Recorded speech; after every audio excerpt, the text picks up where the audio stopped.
I am standing here with Jamie Beard, one of my idols in my the God. geothermal sphere. Seriously. Oh, God. Such a fierce of nature, and what you're doing is amazing. And you have something really amazing that you actually launched recently together with some partners. Can you tell us more about it? Yes, the future of geothermal in Texas. Okay, let's talk about it. Tell me, what's about?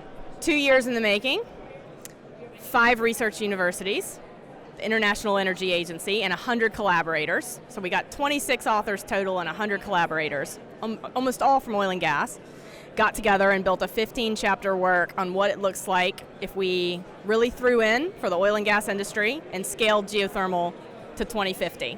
And the outcomes are really fun. Tell me about the outcomes that you were most amazed about. Well, so the chapters talk about a lot of different things, right? So synergies with Texas industries like defense and space, that's a pretty cool one. There's a chapter about cost reduction, there's a chapter about scale.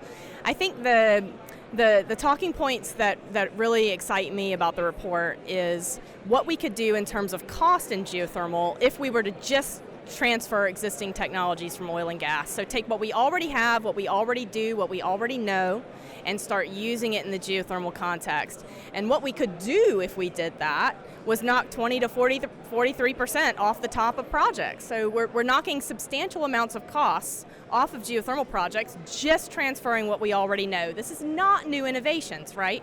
So it's fast cost reduction. So I find that really promising and really exciting. Probably the second point that's really fun for a takeaway is scale. So, geothermal shows up as the tiniest little blip on the radar in terms of energy mix for 2050, right? In almost every model you look at, geothermal is non-existent. In most models, in fact, it's so non-existent that it's not even listed as geothermal. It's listed as other, right? So it's in a category of others, and it's 1%, right? Tragic and also wrong. Right. So if we look at it from the scale of the oil and gas industry, meaning oil and gas really throws in and starts developing geothermal projects at the scale oil and gas develops oil and gas. We start looking at numbers by 2050 like 77% of global electricity demand supplied by geothermal, and kind of that is mind-blowing, actually. Huge, dominant, right? And the even more staggering number of 146% of global heat demand, right? So we exceed by a lot future global heat demand by 2050. So it's really it's ruffled some feathers in terms of scale because it's gone from less than 1% to everything.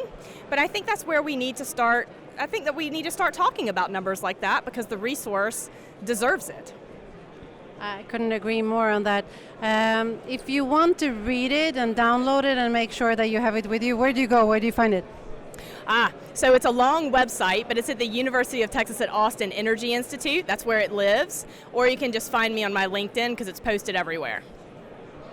If you missed it, you will be sure not to miss it now, definitely. It's an important piece that will actually not only project, it's about Texas, but I think that it will be able to change geothermal for the global version. Yeah, it's about Texas because Texas is the epicenter of the oil and gas industry, but really the report considers geothermal from a global perspective. So it's really about the world. Thank you for telling us about it, and if you didn't read it, make sure you do, because this is important stuff, right? Super important. Yeah. It's the future of energy. It is. Thank you, Jamie, for being here. Thank you.